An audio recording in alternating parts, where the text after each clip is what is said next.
Good afternoon. Welcome to your February 28th, 2021 episode of what we tentatively call the Crowley channel. We have some different names possibly under consideration. AWOL for one, As You Know for another. But I'm thinking of something even more clever down the road, and it's hard to believe it. Today is it's the end of February. I mean, I feel like we're in April already. I feel like we have been through so much shit in just 2 months. It was just 2 months ago. I did a little monologue. I said, "It's 2020, just a trailer for 2021," and early indications from January 6th and a lot of things that have happened since suggest that is indeed the case. It's an even wilder ride. So what I want to do is, I was listening to Charlie Sykes this week, and every time he brought up the CPAC convention, and I could play a 10-hour loop of this. Can you see me? And Talking to. joining us is AJ Kaufman. My name is Louis Navalier, and I'm a member of America's 1%. But anyways, the CPAC convention, on the South Florida. this is what Charlie Sykes thinks of it.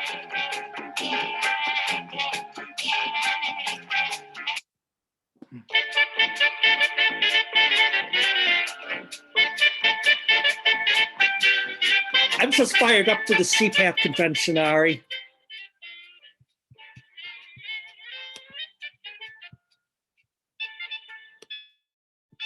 Ari, are you there? I am, but I'm having some issues with my screen, as you can see. There we go.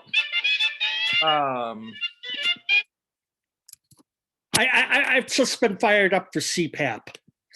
I knew I would call it CPAP. It's CPAC. I knew I would say CPAP or CCAP or something like that, and it's actually CPAC. And Maria Mercedes is also trying to fix the us. green at the bottom of my screen. Do you see that green part? Yes. How do you turn the green screen off? He needs his tech support. Yes. Green screen. I don't know where to go. Wow. It looks good. I mean, it mixes right in with your Creighton jacket, AJ. I did. Yeah, I didn't intend for it. We put this on the other day for some reason. We're trying to fix something, and you don't know what you're doing, do you? No, I just don't have my glasses What are you looking for? on. What are you looking for? Oh, okay. This is live. Well, not possibly live. Is TV. it live? Yes, that's full Are we screen. live? You want to mute it? No, I'm muted. You can start talking. Okay. While I do What are you this. looking for, though?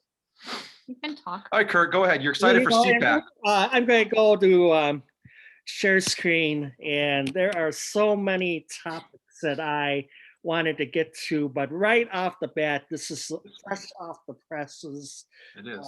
You should see it on your screen here. I do. Tell me what Asians under attack in San Francisco. Expand on that, please. Well, there's been a series of, first of all, folks, I'm wearing my Butler hat in honor of the Butler Bulldogs victory today over. Did they actually beat Villanova. someone?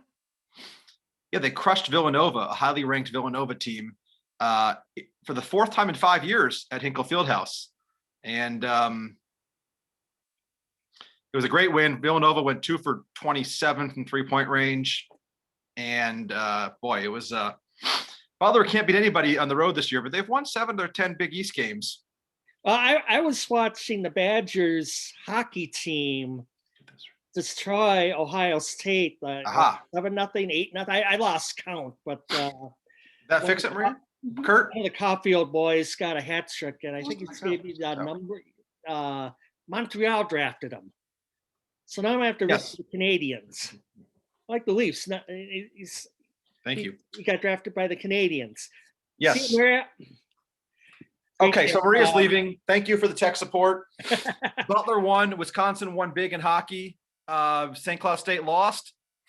More next weekend. I enjoyed my Minnesota Duluth Bulldogs. That was they ran the St. Cloud goalie out of the building. They pulled him. That was and something aside, a drive-by on Duluth over the weekend. I guess this past week, you knew about this on the news. There was unfortunate incident where a police canine was shot and killed in the line of duty, and there was quite an outpouring of support from law enforcement and the public alike in the Twin Ports yesterday. Like it was an officer itself, like they were honoring a fallen officer itself, but this was just for the canine. Well, you think about, there's very few canines. There's only 100 canines in the whole country that do this. So that's percentage-wise, it's a big loss. And as someone who's worked with the officers, BNSF Railway and Union Pacific, they get really attached to these dogs, and they're also lifesavers. So it's a big deal. Per capita, there's very few of them, and they're incredibly intelligent and highly trained. And yeah, it's very sad when one of them dies in the line of duty, much less when they die later in life, after they're retired. Right. Speaking of death, so in the Bay Area, mostly of all places, you've got. And I'm not laughing. There's been a couple of murders and quite a few assaults of Asian Americans, which is high percentage of people that live in the Bay Area, San Francisco and Oakland, and some of them have been caught on camera. One man, 84-year-old immigrant from Thailand, was fatally attacked, assaulted, died, and it's terrible. Now, most of the perpetrators have been Black or other minority groups, and yet the events, the rallies afterwards, which are very good ideas to have rallies calling attention to murder and racism and what have you, but they talk about we're uniting against white nationalism. Now, there are white nationalists in America. There are white supremacists. I don't think there's a huge amount, but these murderers are not white. I don't think any of them have been. So as I said in the article, there's, Antoine Watson, who's a Black teen who killed the man from Thailand. There was another guy whose last name was Muslim, Yanya Muslim, who's a Black guy. These are not Klansmen. These are not white supremacists. Spike in violent crimes against Asian Americans is terrible, but we shouldn't ignore reality or make it about race. And if you're going to make it about race, then you need to tell the truth of who's doing it. So, and I quoted a professor at San Francisco State, a Chinese professor who's, talking about former President Trump being responsible as usual. And this is a problem. They used to blame Jews for these things. Now they're blaming Asians. This happened in the past. And I quote from Andrew Young, former congressman, former mayor of Atlanta, who used to blame Jews and Asians for what's going on in his communities. And the bottom line is the attackers we've seen in the Northwest and the West Coast have not been inspired by white supremacism. I mean, Dylan Roof, absolutely, in South Carolina. But in this case, no. And we need to listen to Dr. King at the end. You can see Dr. King's wisdom there at the end when he spoke right before he was assassinated. He said, we in the Black community must make it very clear that we must never confuse some with all. We cannot substitute one tyranny for another. And for the Black man to be struggling for justice and then turn around to be anti-Semitic is not only a very irrational course, but very immoral. So yeah, it's the last day of Black History Month, which if you watch any television, sports, news, movies, whatever, you'll see that all the time, and that's fine. And, for the next 11 months, the media can go back to not talking about that, which is always interesting. They still talk about it. They do, but it is funny how intense it is for 28 days. There is a Hispanic Heritage Month and a Jewish History Month, but no one knows when they are because they're not talked about as much. There's also an Asian American Heritage Month. I don't, who knows? But yeah, that's the summary of the article that was posted just about an hour and a half ago at alphanewsmn.com, which is going to be doing a website renovation soon. I promised, very soon. I've been saying this for 4 months, but I was told yesterday or Friday, very soon. And there may even be a change of the URL to alphanews.org, but that's not for sure yet. So that's between you and me. Okay, I mean, you have been all over the place. Kicking. You got a big endorsement from someone over the weekend. Can you tell me a little bit about that? Well, yeah, I wouldn't call it endorsement. I try to send the articles and the website information out to whoever I can find an email address for. And, 80% of the people just aren't willing to reply. I've tried the National Review guys. If you're listening, National Review guys, which I know you're not, be nice to get a response. I've gotten some responses from the Dispatch. David French, Sarah Isker, and others have responded. But, Mark Halperin, I don't know if our listeners are familiar with Mark Halperin. He's a very well-known journalist, probably mid-50s. He worked for NBC. He did all the shows for, I don't know if it was HBO or Showtime, but he did all the campaign shows where they followed the campaigns in 2012 and 16 and 18, and they'd basically go through the candidates, and it's good through good, well-done shows. And he's also worked for MSNBC. He's a liberal guy, not a radical, but a liberal guy. And unfortunately, 3 or 4 years ago, he was accused of sexual harassment, multiple sexual harassment claims from the time he worked at CNN, I believe, going all the way back, 20 years almost. And he was fired. And this is the height of the Me Too movement. And so he's trying to make a comeback. He's been on some radio shows, and he's been on Newsmax a lot. Newsmax, a conservative. I did see that. Outlet. I did read his bio a little bit. Yeah, so he joined Newsmax, and he's got a great newsletter that I started reading about 2 or 3 months ago called The Wide World of News. I think the URL is just markhalperin.substack.com. And for those of you listening, Substack is the future of journalism, and I don't want to get on my high horse, but some of the best writers I know, liberal and conservative, whether it's Barry Weiss, Mark Halperin, Eric Erickson, Jim Garrity, there's a lot of them. Some of the guys that used to work for National Review, and liberal and conservative, like I said, Matt Taibbi from Rolling Stone, liberal guy. They've all joined Substack because they're tired of working for companies, whether it's the New York Times, Rolling Stone, or even some of the conservative outlets like Fox that are, that edit and shut down and don't publish what they want to publish. And they're making as much, if not more money doing this. And the Substacks are great because they're simple. There's no ads. They could be once a week. They could be twice a week. Halperin's is every day, including weekends. And it's been a great read. There's lots of links, and it's honest and to the point, and it's the future. I mean, much as we all like to watch the occasional Fox News, CNN, or network TV, they're becoming propaganda on both sides, and not a lot of depth in these 5-minute segments. So I think there's the Dispatch is on Substack, the Bulwark, Matt Taibbi, you just nailed it. Glenn Greenwald, far left guy, but I'd read him, It was so funny is you emailed me. I don't know, you must know what goes inside my mind. I do. Yeah, I know you do.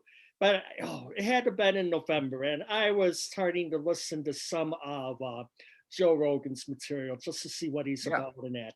And you send me this email on Glenn Greenwald, and I had no more than 5 minutes earlier turned on a Joe Rogan episode with Glenn Greenwald.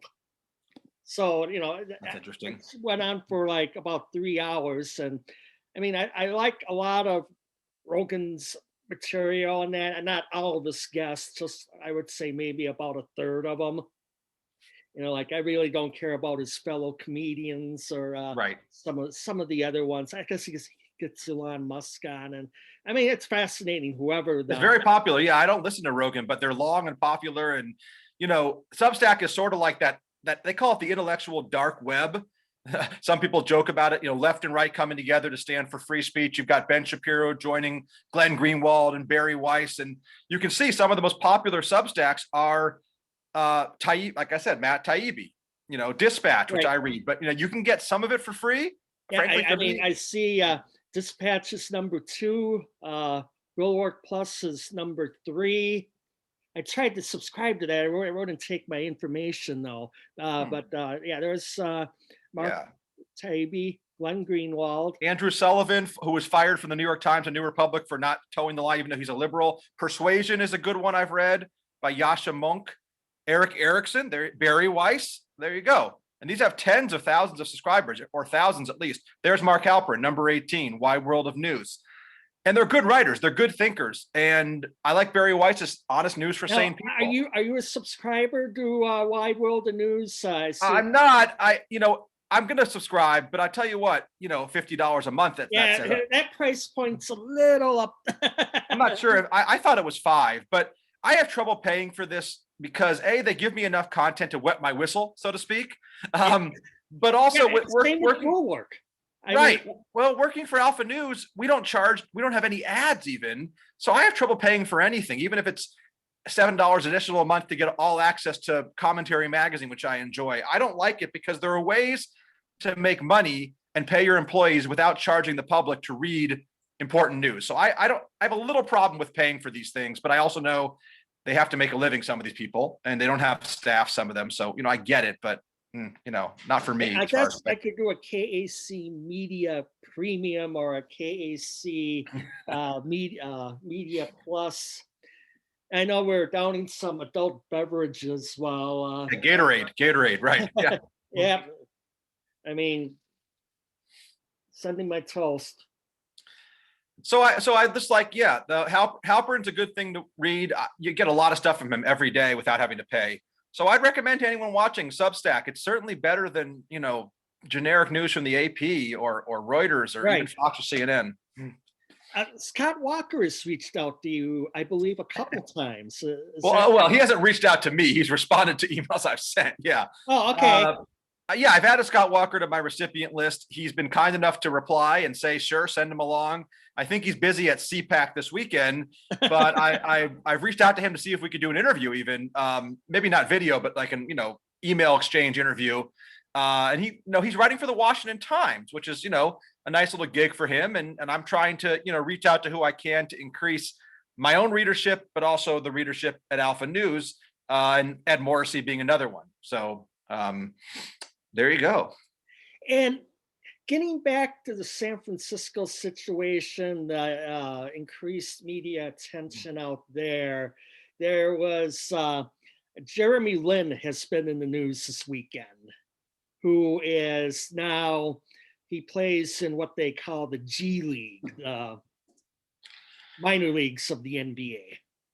And he's playing for the Golden State Warriors affiliate in Santa Cruz. And he is speaking out against increased attacks on Asian Americans in light of the COVID situation. And he claims that he was playing in a game, and I don't know how many people they allow in those arenas these days, but you could probably hear anything. And someone yelled coronavirus. And Jeremy Lin believes that was directed towards him, and there's an investigation towards it right now. Which by a fan or by a fellow player? Someone in the stands. No, in Santa Cruz? Come on, in Santa Cruz, the Bay Area? Come on now.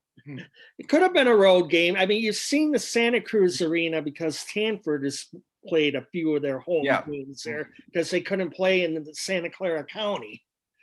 But I can. I see it. Oh, okay.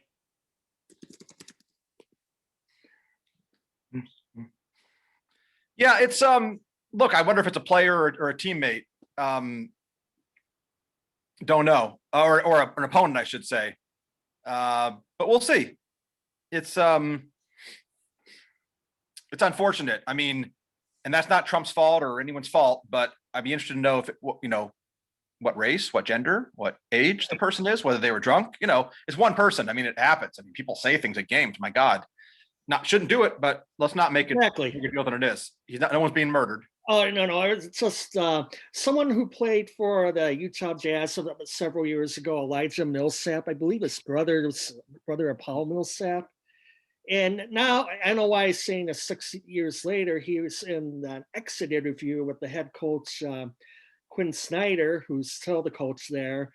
And some general manager or someone in the front office came in and said to Elijah Millsap to quit talking, or he was going to send, quote, his black ass back to Louisiana.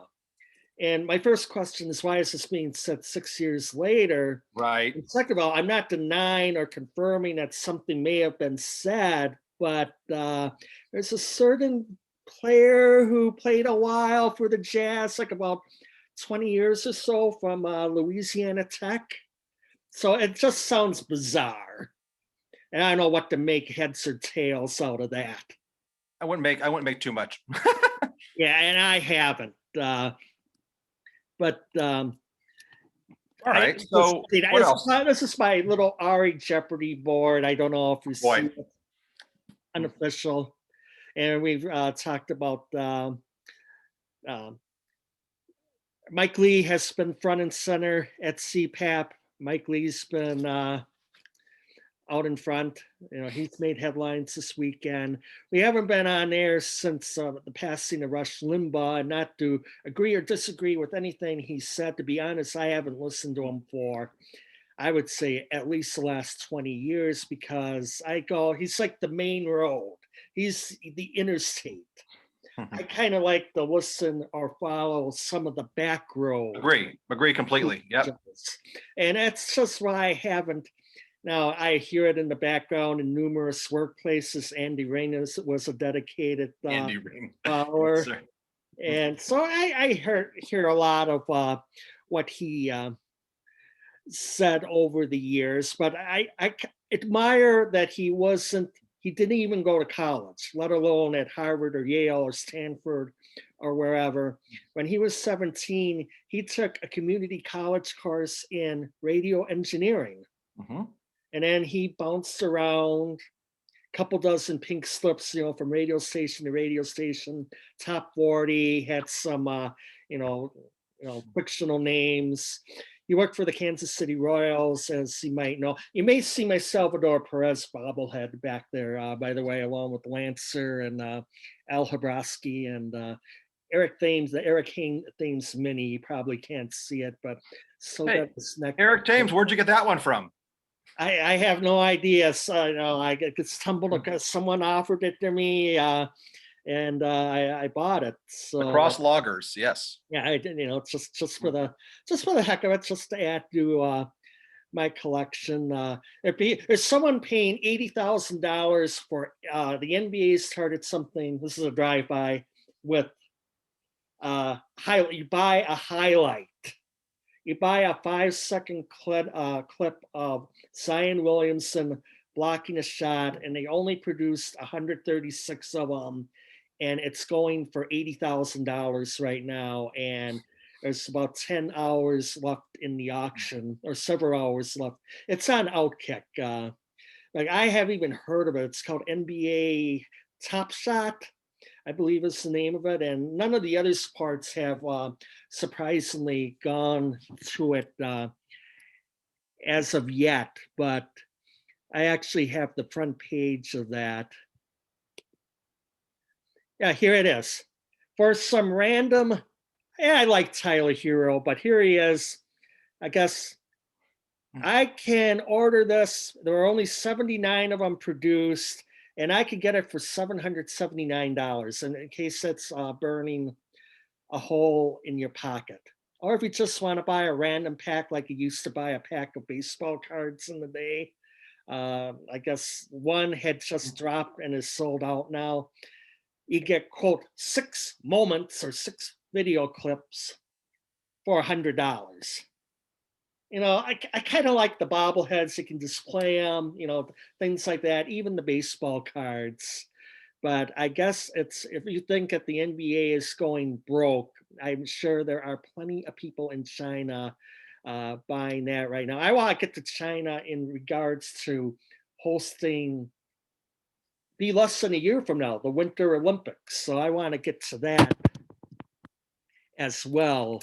But I also want to get to Kristi Noem, because you commented, you did a column on that, and I listened to the speech a little while ago, and She tore it up. Give me some of the takeaways from that speech. That Well, Kristi Noem, again, I always like to introduce people to people because even Kristi Noem said in her speech that a year ago, probably no one had heard of no her. one heard of her. Yes. Now I had, because I follow it, and I also knew when she was a congresswoman because she was regularly voted most attractive congresswoman. So that's what I knew her as.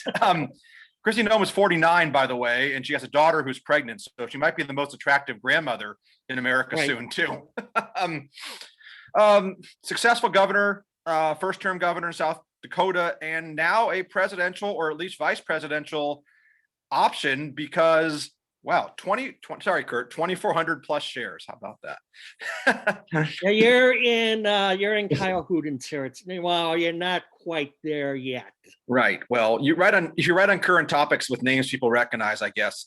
So anyway, she spoke for 25 minutes or so and defended her record because being from a very red state, a rural state that at certain times had a lot of deaths per capita, she was criticized by the mainstream media, which really didn't look deeply into how many people were hospitalized and what her policies were.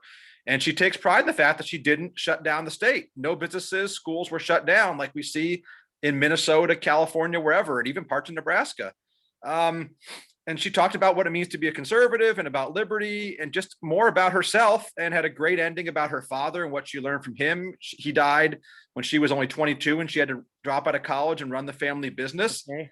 And she criticized Fauci a little bit, but that got the headlines in the mainstream media, but it wasn't a big deal. And talked about just freedom and how people have the right to, maintain their own well-being. People, that arbitrary restrictions, coercion, force, people should just be allowed to do what they will. And as long as it doesn't get out of control, which it never did, government shouldn't dictate what activities people can do or not. And no governor should be arresting people for, whatever they're doing in their house. So, it was a 25-minute speech. It was good. It was very different than, you can see on the side, He's most got of a the other rousing speeches. ovation at the start. What's that? Got a very great ovation at the start and throughout the speech, in fact. Well, yeah, she's like the Nikki Haley of this year. Nikki Haley's very popular, but a lot of speakers, Matt Gaetz, Ted Cruz, Dan Bunch, some of the Fox News guys. I see Dan Bongino. I don't know if you could call that as a successor to Rush Limbaugh's. What these speakers were doing were just ripping on liberals and ripping on Republicans they don't like, and that's not very exciting to me. I think Noem and Pompeo and a few others gave substantive speeches. You're not going to get a lot of. Ted Cruz's speech was one of the most ridiculous, awkward, stupid speeches I've ever heard from a guy who's smart. I have got about a half hour of him from a talk show called Ruthless. Yeah. Earlier this week, which I had never heard of until someone mentioned it to Charlie Sykes. And as soon as I heard, hey, I got something to listen to. And they played a couple clips of Ted Cruz from that. And I've got something queued up on that. But first, a little bit from Kristi Noem from last night. Please. Who I was. But unlike the DC media, I'm sure that you all at least know that there are 2 Dakotas, and that I'm the governor of the warmer one. I'm here today to share some of the Not as warm as Nebraska. lessons from my state. I think the main question that needs to be answered this weekend is, why does America need conservatives? Now, the question of why America needs conservatives can be answered by just mentioning one single year. That year is 2020. Now, everybody knows that almost overnight, we went from a roaring economy to a tragic nationwide shutdown. By the beginning of 2020, President Trump had created 7 million new American jobs.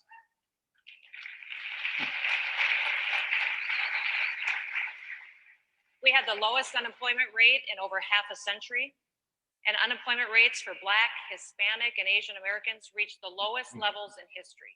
More than 10 million people had been lifted out of poverty and out of welfare, and all of that changed in March. Now, most governors shut down their states. What followed was record unemployment, businesses closed, most schools were shuttered, and communities suffered. And the US economy came to an immediate halt. Now, let me be clear, COVID didn't crush the economy. Government crushed the economy. That's a key line. Yes. Whether you agree or disagree with that. And then Just true. as quickly, government turned around and held itself out as the savior. And frankly, the Treasury Department can't print money fast enough to keep up with Congress's wish list. But not everyone has followed this path. For those of you who don't know, South Dakota is the only state in America that never ordered a single business or church. This is to the money close. line. Money line's coming up. He also knows how to dress for the audience with a sleeveless shirt.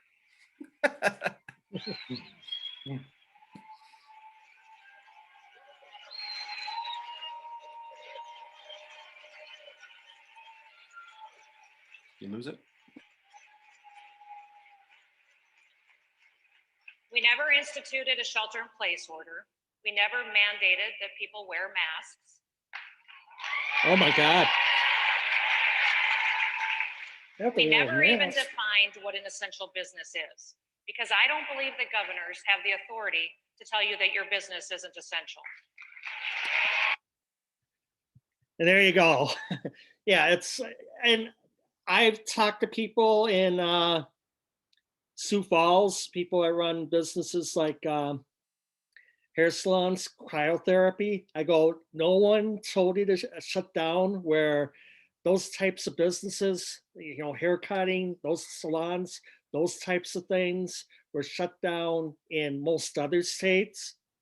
And they go, no, as long as we keep social distancing, no more. Yeah, I mean, you get shut down if you do something wrong and hurt people, but it's up to this is the did nothing wrong, absolutely, and it wasn't a disaster. And look, that's the difference between a Republican governor like her and someone like Tim Walz in Minnesota, or someone in Virginia or Massachusetts or California. And the numbers are the numbers. Florida did better than California, despite the fact that Florida didn't shut down hardly anything. So just goes to show. They were talking about how Georgia was experimenting with human sacrifice when they didn't shut everything down, and Georgia did better than New York and California. So, by the way, and I don't know if this is breaking news. I'm sure it's not, but there's an allegation. I don't know if I should go with Drudge headlines too much, but there is an accuser of Governor Cuomo. So I don't know exactly what that is all about yet, if it's what type of allegation it is. he's got some issues. I mean, he's Yes. he's got the This is the U.S. Sun. The New York Governor Andrew Cuomo branded a monster as Democrats demand inquiry after sex pest. I didn't want to say that word unless I saw it in front of me. sex pest. Second staffers. So this guy was a hero a year ago. He was like Giuliani was a hero after 9/11. Well, and the thing is, the sexual harassment is a separate issue from the nightmare disaster nursing home debacle, where he essentially killed 9,000 people to their death, which is much worse than having two women accuse you of sexual harassment. Even if they're correct, I still think the 9,000 dead is getting lost in the sexual harassment. But obviously, being undercounted. I mean, you look at the numbers. You look at the numbers, and New York and New Jersey in total deaths. There you go, it's right in front of you. Well, California has the most deaths, but California has twice as many people as New York. Exactly, but there you have New York. New Jersey isn't, with a population of just under 9 million, but just how many, the deaths per 1 million is the most telling. And there you see New Jersey and New York, Rhode Island, the whole Northeast as well. Right, and notice how far down Florida and Texas drop when you get to the deaths per 1 million. They're not even on the first page, Florida and Texas. And we will say this, just to say we're not just promoting Governor Nome, but South Dakota it's high. It was listed 8th. North Dakota's 11th. Yeah, the rural states are going to probably wind up being high because just per capita. And the Dakotas didn't do well on deaths. There's no doubt about it, but they also didn't close anything. So doesn't help the people that died, but it's worth noting that, without ruining anyone else's lives, they were able to do this. And of course, per capita is the important thing. Look at Rhode Island. I mean, that's a small state and they're way worse than almost anyone. And they shut everything down in Rhode Island, believe me.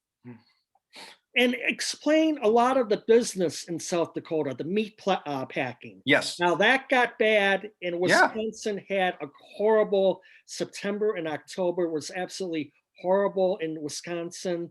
Green Bay in particular, because you have the meat packing plants there. And that spilled over into Minnesota and other Midwestern states.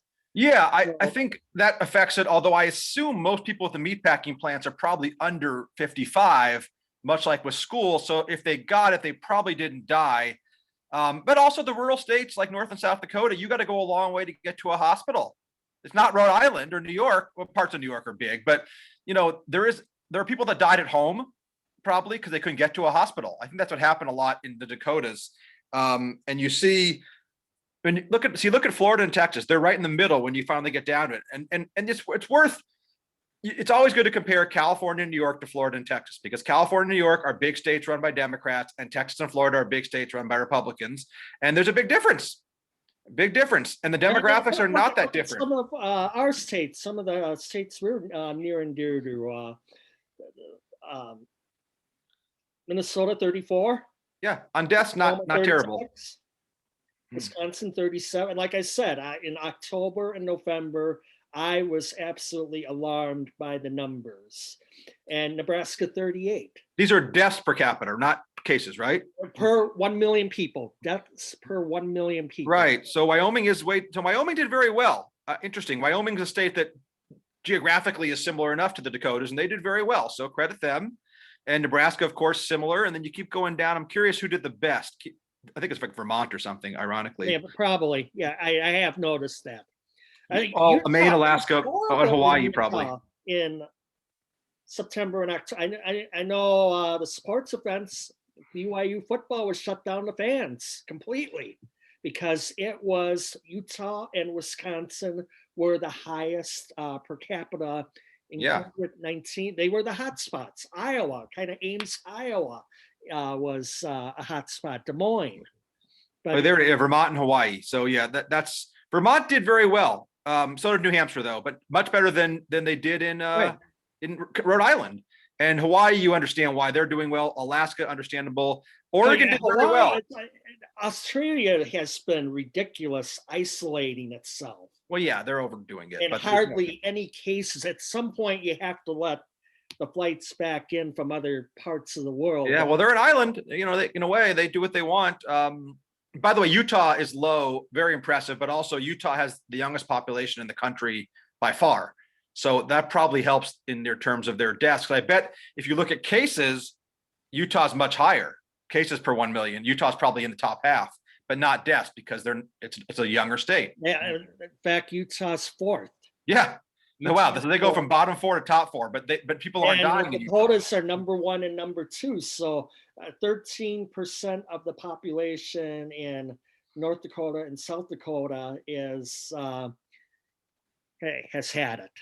Yeah, I don't worry about cases, frankly, because we know 19-year-old college basketball players are getting it. If you're not dying and you're not suffering major long-term effects, I'm not concerned with the cases. And most of the states at the top, with the exception of Rhode Island, are young states. And that's why. Name some active sports figure or entertainment figure, public figure who has died from COVID. And look, 524,000. I know that's high. World Media gets a little ahead of themselves. Yeah. But compared to Dr. Birx's original projection last March of 120 to 200,000, whatever it was, the bad news, it has far exceeded that. And I wrote a column this week, kacmedia.com, and I got alarmed over 2 days. I said, is COVID back on the rise? I think a better word is plateaued in the last week. If you had, yeah, and like I said, 70,000 is still a high number. Yeah, there's no way of sugarcoating that. Deaths all of a sudden spiked for a couple of days. Hard to quantify because the morgues are closed over the weekend. The vital records department's closed over the weekend. On Monday, they get a backlog or whatever, and that can affect numbers for a couple of days. And this analysis you're giving right now is more I've seen good analyses in articles and on Twitter, but on Fox News or CNN or NBC, you're not getting this analysis. You're getting people saying we're all dying or no one's dying. I mean, this is a good analysis about the morgues and how they count it. And that's important for people to know. I'm not saying like, oh, it's not, I will also say tomorrow is March 1st. I have not gotten the flu this year for first time in, God, I can remember. So maybe this mask stuff and that, at least on my end, yes, helps. It's outside of a few people. No one's against the mask. I think people use it as a straw man to say 99% of people are masking. Even the most rural rednecky guys that I see coming out of pickup trucks put their mask on before they go into the gas station. So I think it's a myth that people want to use to bash, I don't know, conservative. On one token, I like the fresh air in that, or semi-fresh air inside. But when I go to a grocery store or when I go, I'll walk down the hall, get something to eat on my lunch break or whatever. If it happens to do with food or grocery stores or the supermarket, I will put it on. Absolutely. And people who are scooping the food out for you at the grocery store or at a buffet, they might as well wear masks from now. They should probably have been wearing masks for a long time. And if you go to a buffet in October, let's just say, and COVID's gone, I still might wear a mask when I'm at the buffet. Yeah, see, what I was going to tell you was, and he said he didn't know who the guy was. Eric Musselman. He's a coach. I remember the last name. There was a Bill Musselman I remember who a long time ago. I don't know if it was his dad or his granddad, or was the one who was the first coach of the Timberwolves. Right, Musselman. And there was another one who coached the University of Minnesota basketball in the early 70s. And he was a bit controversial. Huge ugly brawl against Ohio State. I don't want to get into that. That's off topic, but he did a little thing and he showed it coming out of commercial. He was showing all of his masks. He's going, look at all the masks I have. I got Milwaukee Brewers. I got San Diego Padres. I got LA Dodgers. Of course, he didn't have any collegiate masks, outside of Eric Musselman. Yeah, I'm looking him up for you. He was an assistant with the Timberwolves, and then he dicked around for a while in the G Leagues. Then he wound up being Sacramento's coach briefly, and then he went back to the minor leagues, and then he was at Nevada recently. And then, of course, he went. They were ranked number 5 or 6. Yes, they were very good that year. He also coached Golden State probably before they had Curry and those guys. It looks like to me. Yeah. Right. Before Bob Bajek cared about. I know you follow the Timberwolves. You watch every game and every second. Look at them in the standings. Yeah, it's a great franchise. It's 7-27. They're trying to delete it out. Yeah, model franchise for all NBA. Great idea signing D'Angelo Russell and Jamal Beasley or Michael Beasley or Antonio Beasley. Everyone else is trash. Carl Towns playing lately. And but you see, number 4 through number 10 in the East. Yeah, not a lot of balance. They're tied in the loss column. If you're going to do this, you may as well do NHL and at least mention the Minnesota Wild are in first place, Kurt. Unfortunately, you notice the scroll bar on ESPN, and this is a good way to show it. They only cover what ESPN televises: NFL, NBA, soccer, college hoops, MFA, and college football. College football, very popular in March. Yes, I guess there are. Actually, I know there are games. I know. There was an FCS North Dakota State. Well, Trey Lance is already off for the NFL draft and not risking himself there. But nonetheless, they were annihilated like they have not been in last 10 years, at least, maybe last 15 years. So, but you're right about look at that bar. It's amazing. I mean, we're in the middle of the NHL season, not to mention college hockey, and spring training started today. And yet ESPN has soccer, which I'm sorry, maybe globally, but not in the US, is never going to be popular. MMA, which I know has its group, but that's a niche group. I still think NHL is more popular than MMA. I could be wrong, but it's not even on there because ESPN doesn't televise NHL. So they won't cover it, assholes. There was a time they did. I mean, you remember that? You remember the theme music? Yes, I do. And they televise college hockey. I mean, I love the fact that ESPN does all the college hockey tournament for now, but they don't cover it clearly on the Yeah, website. you know, they'll care about it for 3 weeks in March. Yeah, and college baseball they'll care about. And that's great. I hope they continue to cover it because I don't know if someone else will. That's good. But when the average dumbass, I'm sorry for the profanity today, goes on ESPN's website, they don't even know that baseball exists or NHL, much less tennis, golf. I mean, there's good golf on today, but we got to get that MMA and the soccer on there to appease the progressive, woke, social justice warriors.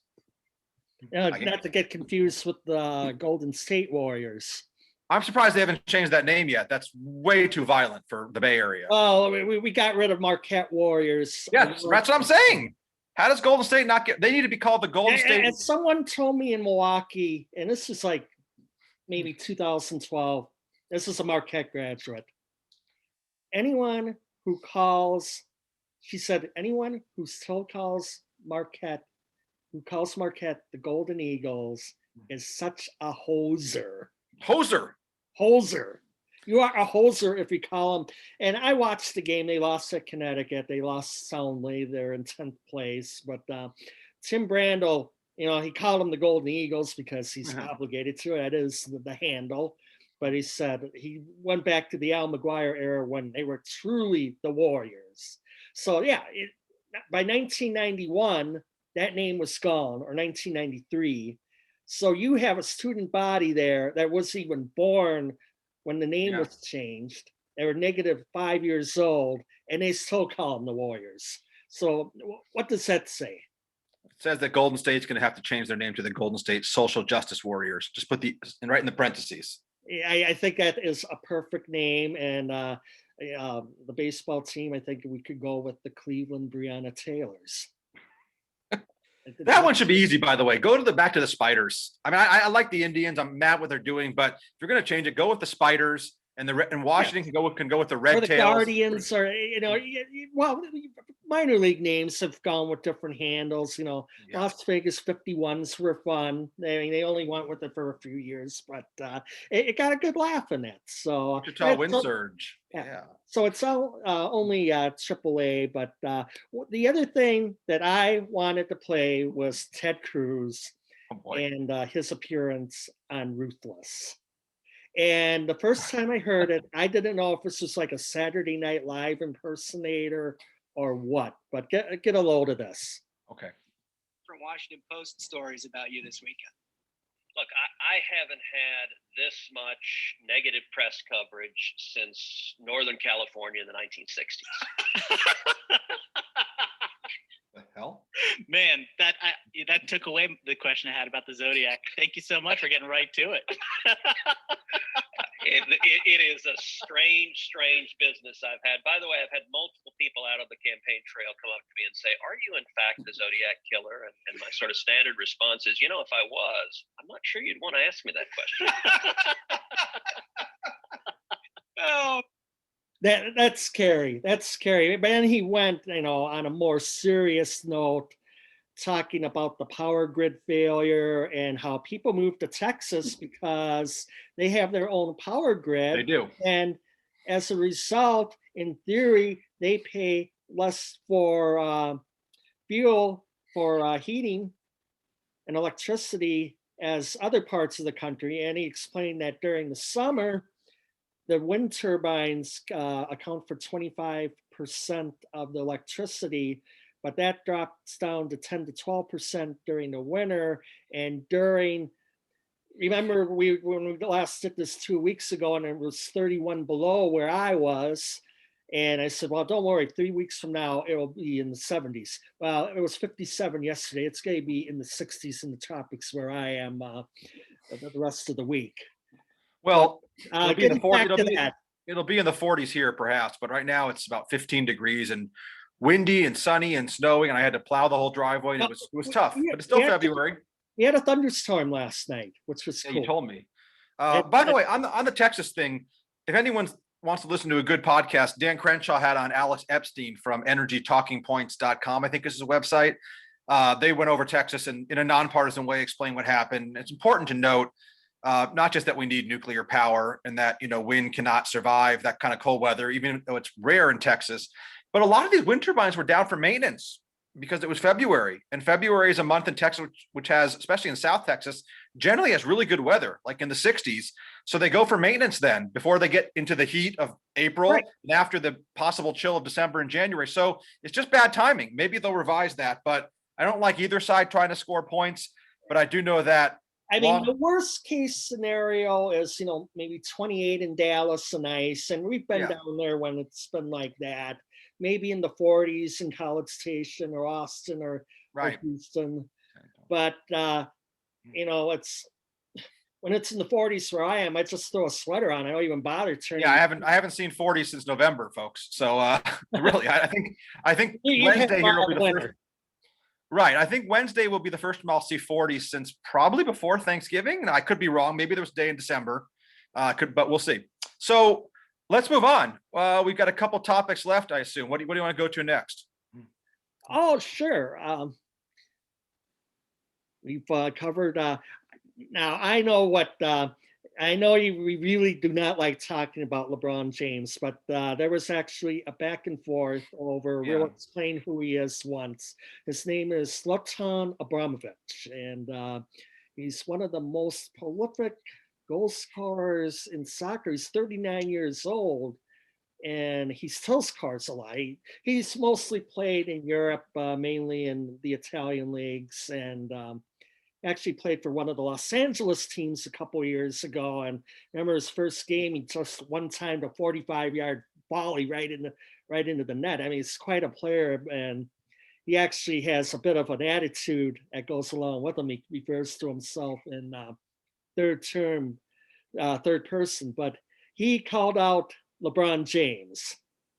And as expected, that did not go well. LeBron James came back and returned fire as soon as the Lakers got off the court with whoever they were playing on Friday night. So Zlatan, I guess after he left the LA Galaxy, whatever team he was, and went back to Europe, he said, okay, you saw Zlatan, you seen him. Now I'm going back to Europe, and you can go back to watching baseball. He came to understand very quickly the American audience, what the mainstream American audience is interested in. Yeah, soccer is, I remember when I was in Amsterdam or somewhere like that, and I would pick up it's all in Dutch, but 32 pages of sports, and all 32 pages of it is soccer. I'm not denying that. I don't get it, but they don't understand why we like American football. They don't understand why we like American football. So, I mean, it goes both ways. I don't want to talk about LeBron James. I think he's a moron. Here's why it still irritates me and irritates me like crazy.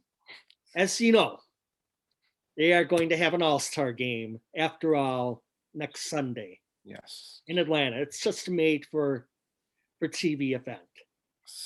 Also, late last week, they finally got Kelly Loeffler and the other business partner to sell the WNBA team. Good. To a group, to a couple others, and then also a former WNBA player called named Renee Montgomery. It's exciting. And Shalise Manza-Young was absolutely spiked the football on Yahoo Sports, saying, look how fitting it is. Good riddance, Kelly Loeffler. And to that, Kelly Loeffler probably says, good riddance, NBA. And we've talked about sports for about 25% of this podcast. Yeah. I don't really follow it much. I don't know if it's for the first time in my life. I don't know if it's COVID, the lack of fans being there, or I'm just so sick of hearing all of the political nonsense. Well, you're not the only one. That's why the ratings were down for NFL, NBA, even baseball. Now, obviously, there are sports like college hockey, which do very little politics, college baseball. But you watch college basketball, which I like. It's hard. I even turned on the radio broadcast, Jim Erickson of your beloved St. Cloud Huskies, and he did a social justice shut. You know, it was like a play for something called the American Experiment, or something that's based The in American Experiment is a conservative leaning think tank in Minnesota that sponsors St. Cloud State. So that was political, but it was on to the right, I would assume.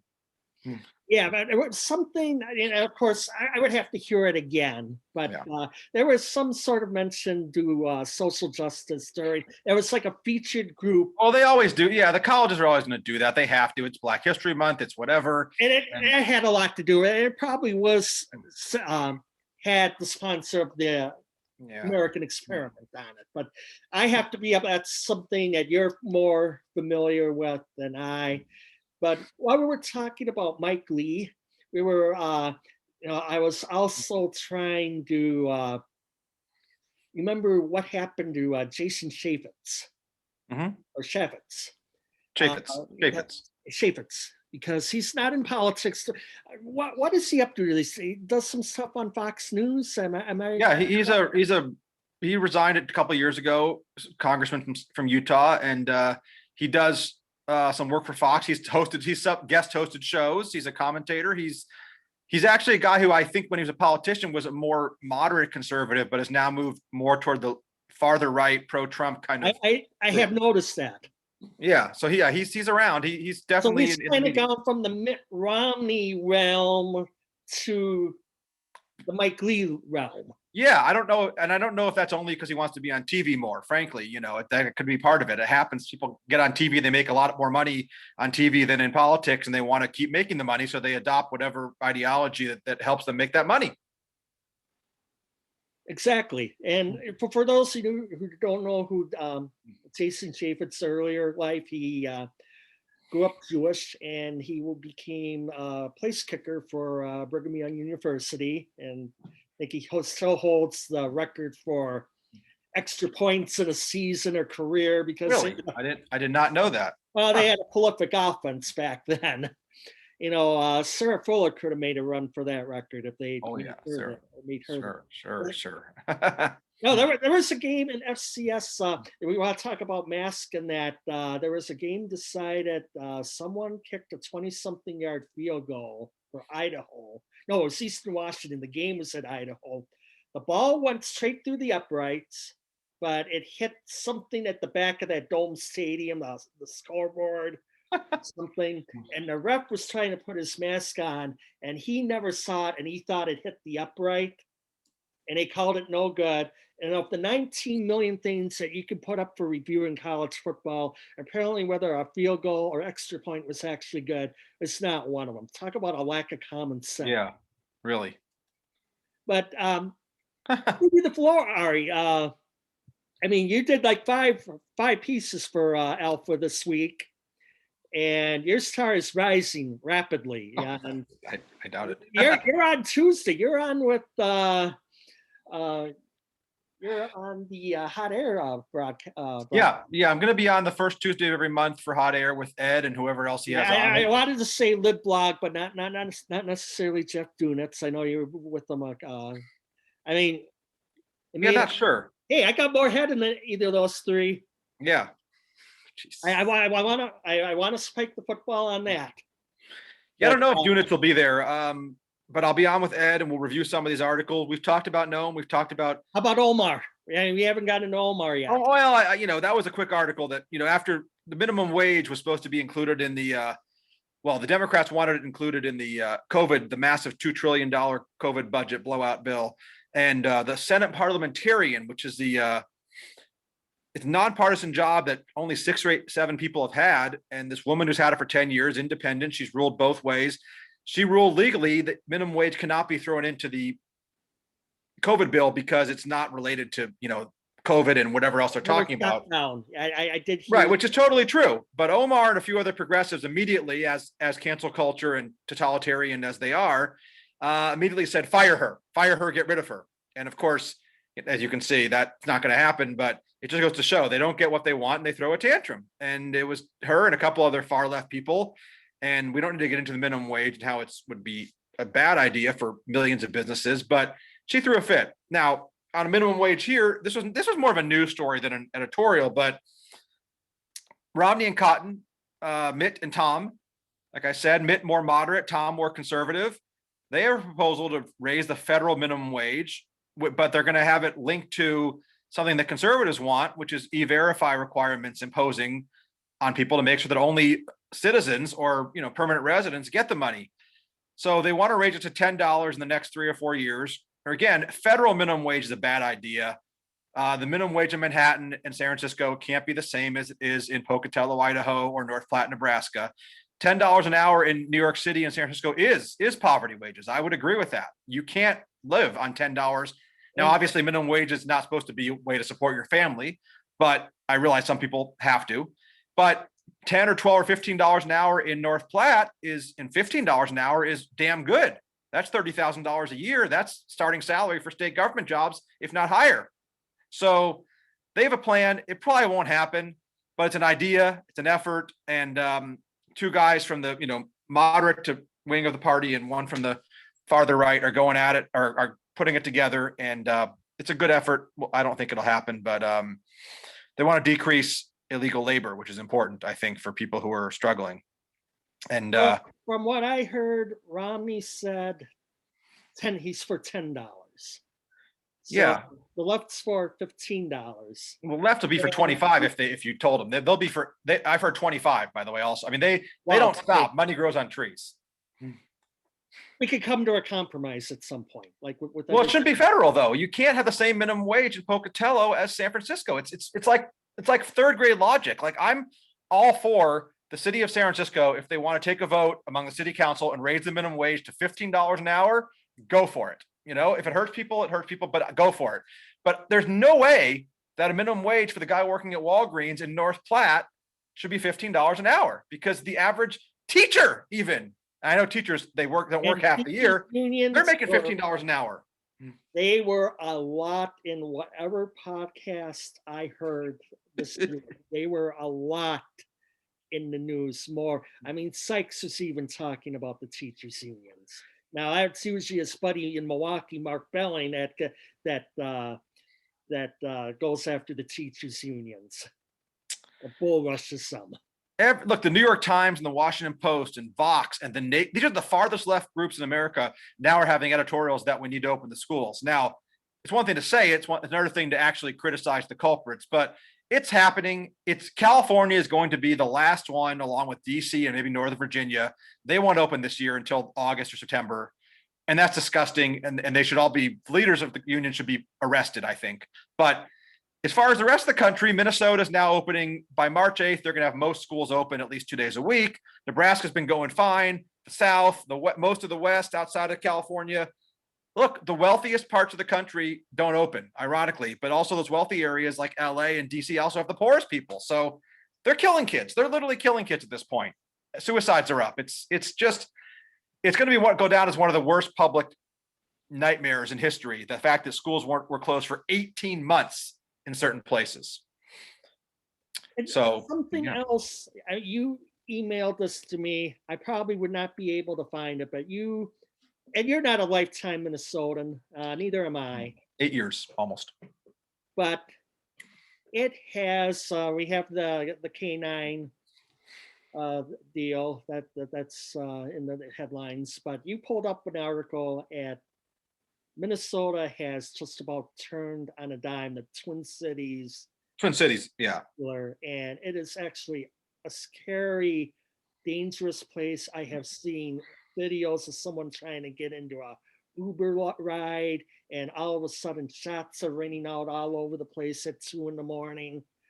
And explain what is the direction that your state is personally going through right now?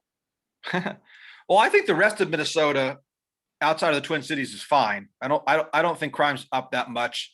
I feel very safe where I live. We all cities of any size, St. Cloud, Duluth, Rochester, Mankato, have incidents and issues with, financial issues and social issues. But the Twin Cities, this is what happens when an article I sent you from National Review, maybe about how terrible Minnesota's gotten.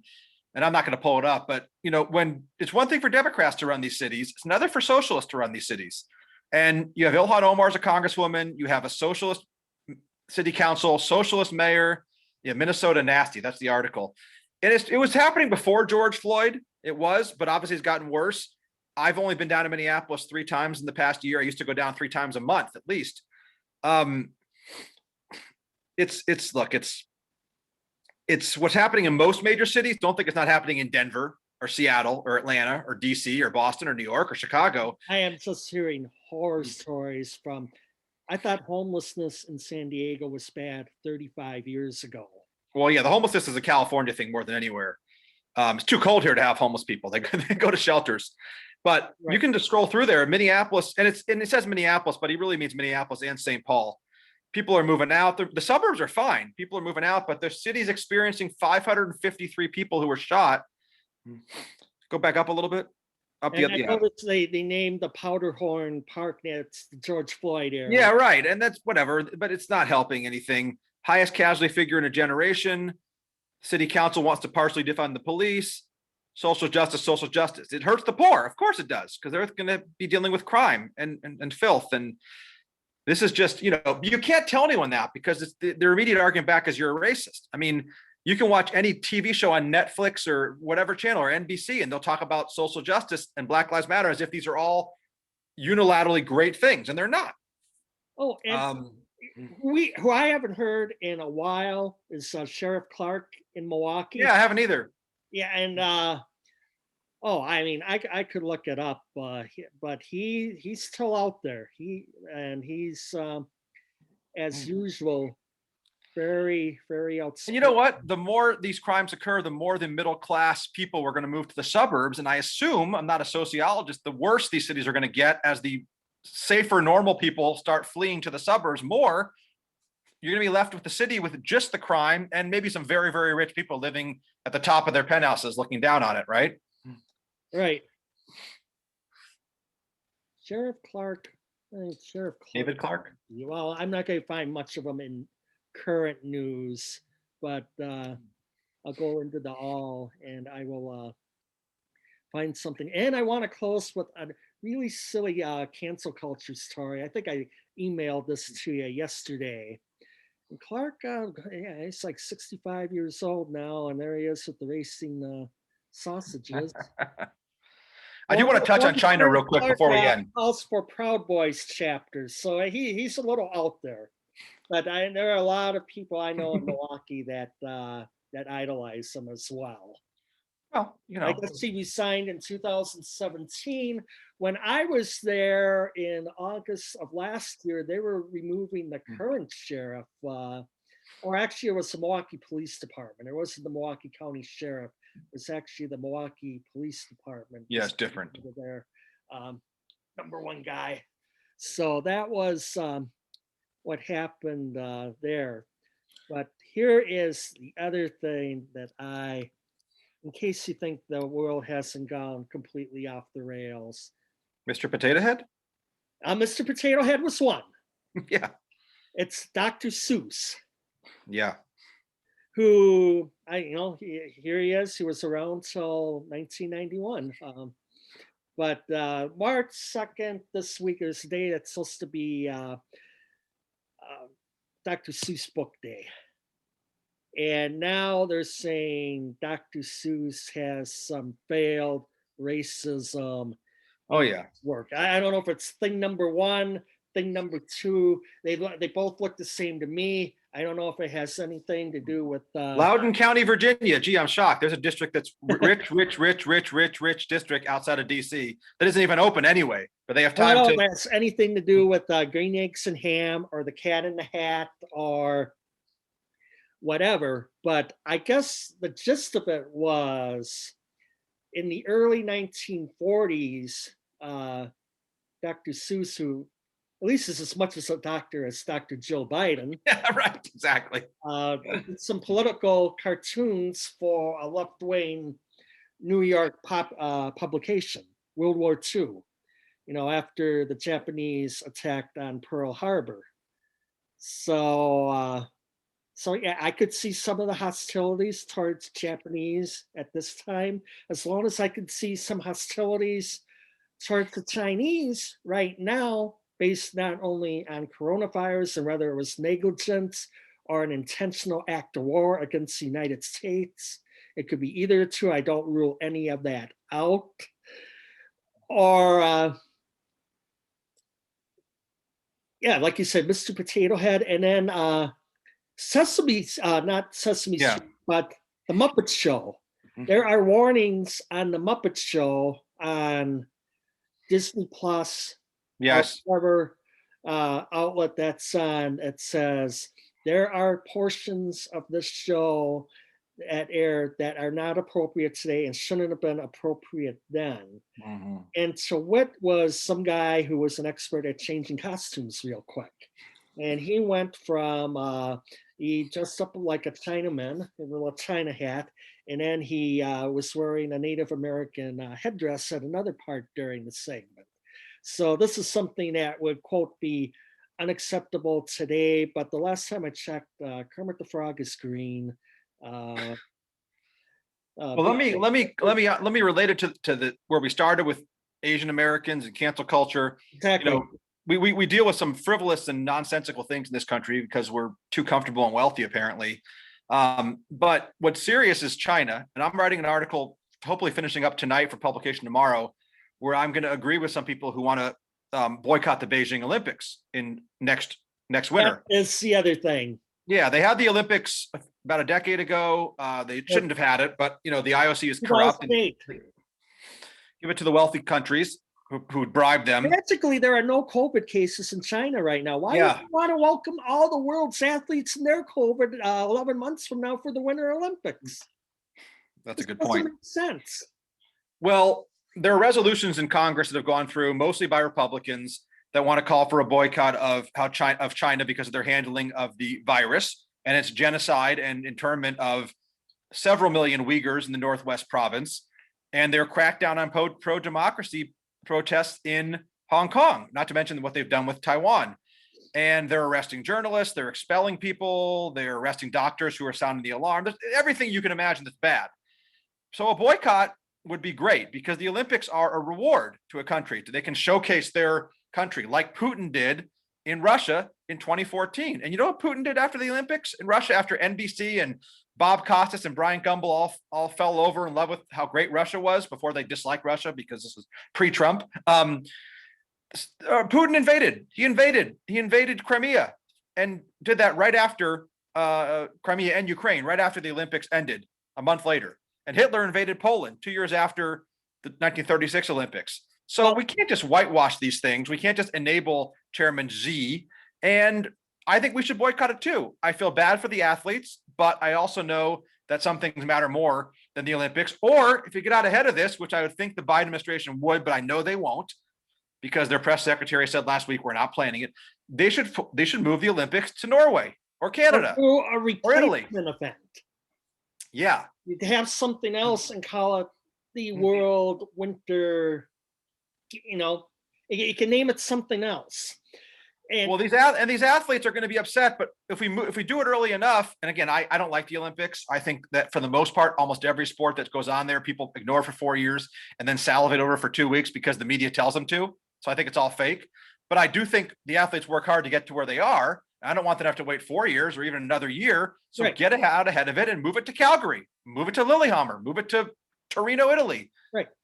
But they're not. I don't think that the Biden administration is interested in that because Republicans are sponsoring it and because they're trying to theoretically have diplomacy with China. I don't know, but I think there are more important things in this country. Morals matter, and these athletes are all mostly, especially in the Winter Olympics, spoiled, rich, mostly white kids from Minneapolis and Canada, as you know, Lindsey Vonn. Lindsey Vonn or Schifrin. I got Schifrin. That's the new skier. Yeah, the female skiers, the male speed skiers, these are spoiled kids mostly. So they're not interested in basically standing up for what matters in this country. But when millions and millions of people are suffering, and I think international or individual and national athletic glory may not be as important as upholding our guiding principles. But I don't think that Lindsey Vonn and her crowd really care about that because their whole life has been about themselves and their sport and their achievements. But regardless, we'll see what happens. Next time we're on the show, we can look at my article and see how it did and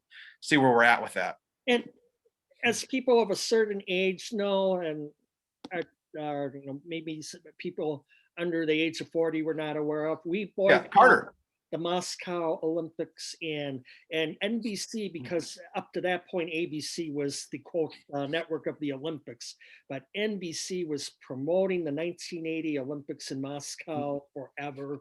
And the United States and many other countries ended up boycotting after the Russians invaded Afghanistan. You're absolutely right. And that was Jimmy Carter, a Democrat, a Yes. very liberal Democrat. It wasn't a great president, but he boycotted. And yes, the Russians stayed in Afghanistan for another year, but many other countries did it, boycotted. And right now, I think it's over 180 or 100 countries have signed a list, human rights activists that say we want to boycott it as well. And that was a backdrop that made 200.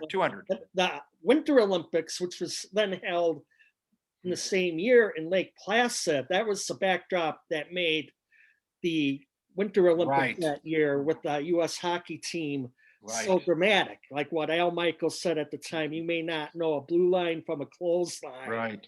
but this goes beyond being a game of hockey.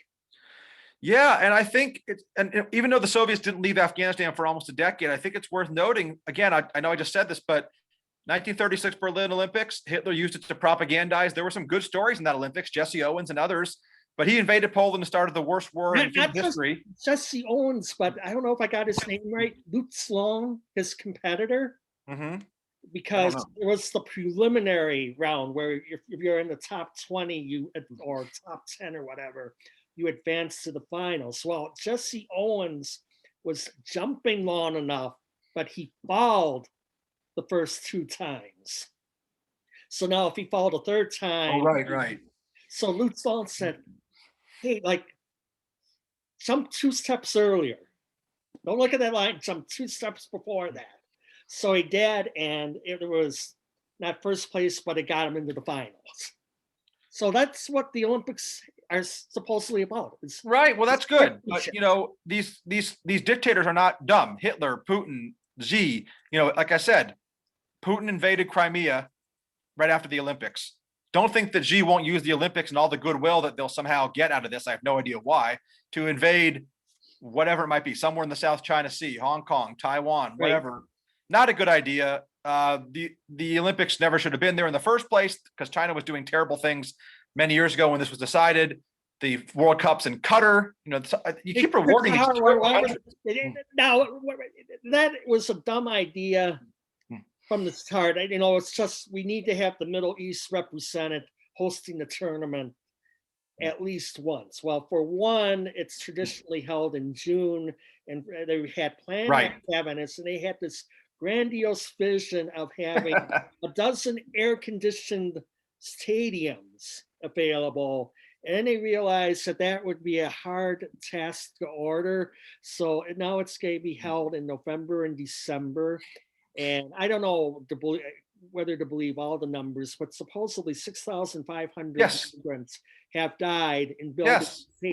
Did you want to step in a stadium that hundreds of people died building it? I mean, the hell with that. No, it's a stupid idea. Qatar may be the freest country in the Middle East, but the obsession with having to get it in every region or continent is what led to this. And you knew it wouldn't be on the up and up. And these people that are building the stadiums that are dying are from like North Korea and other countries, like poor people that have traveled a long way to help build these. And it may not be 6,500, but heck, if it's 65 people, that's absurd. But this is why international competitions, to me, I don't like them.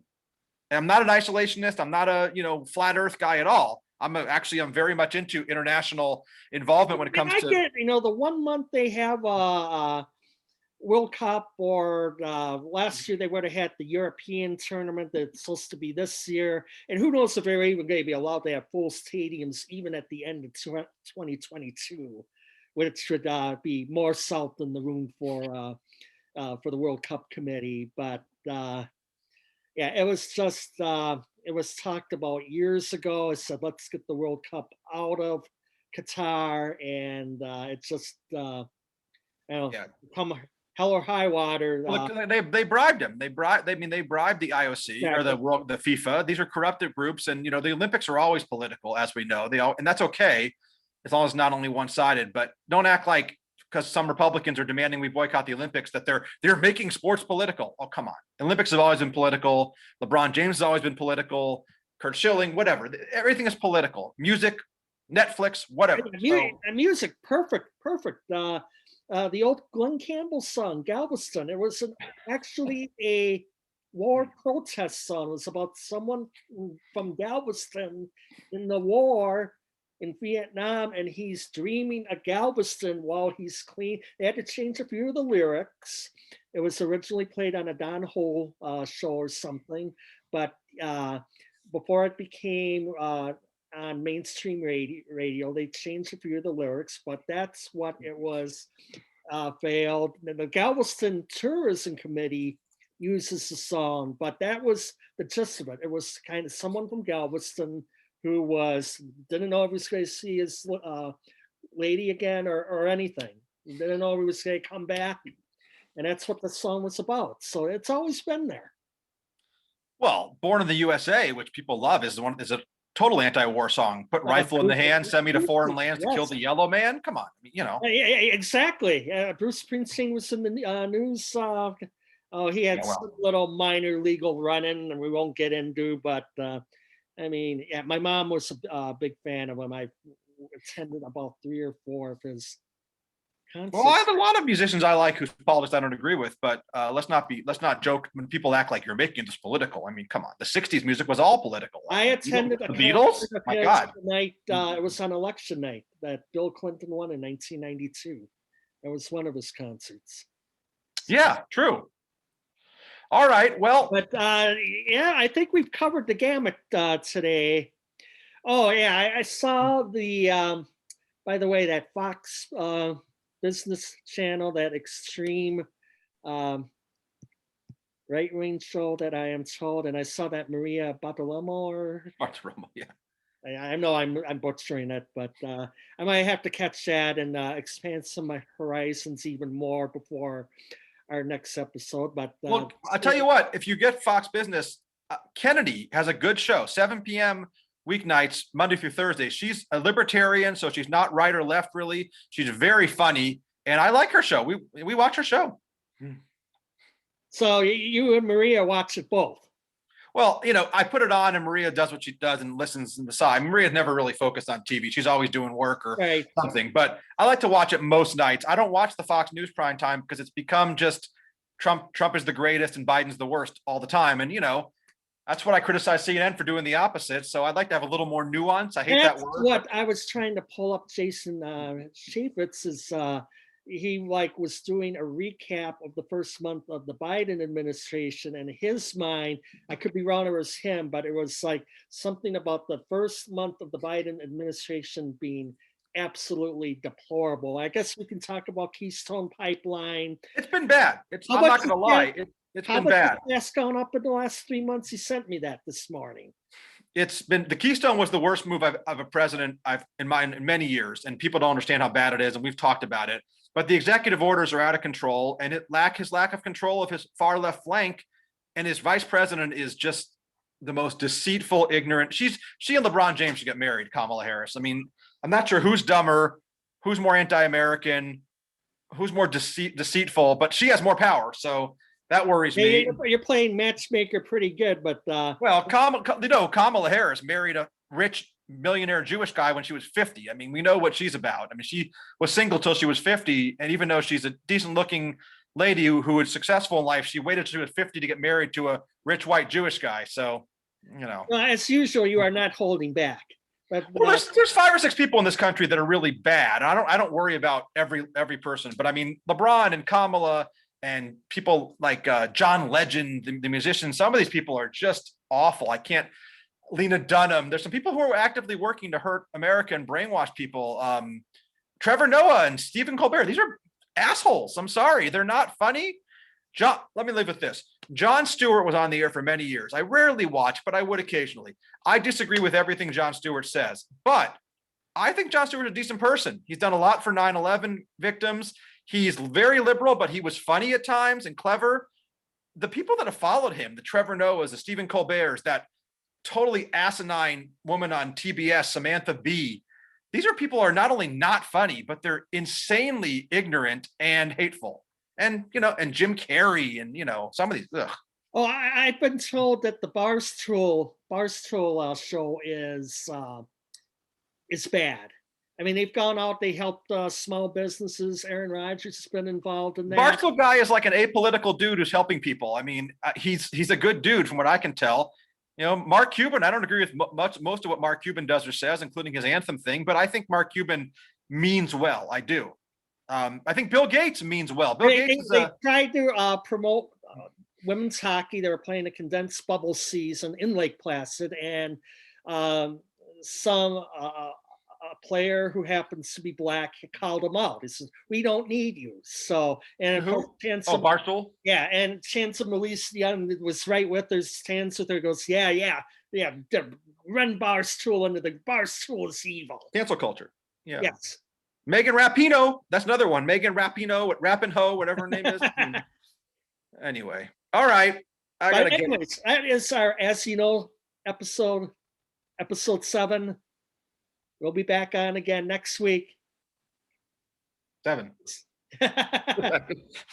All right. Sounds good. But great seeing Maria do it cameo. We got everything squared away, and we'll be back soon. Okay. Thank you, everyone. Okay. Bye.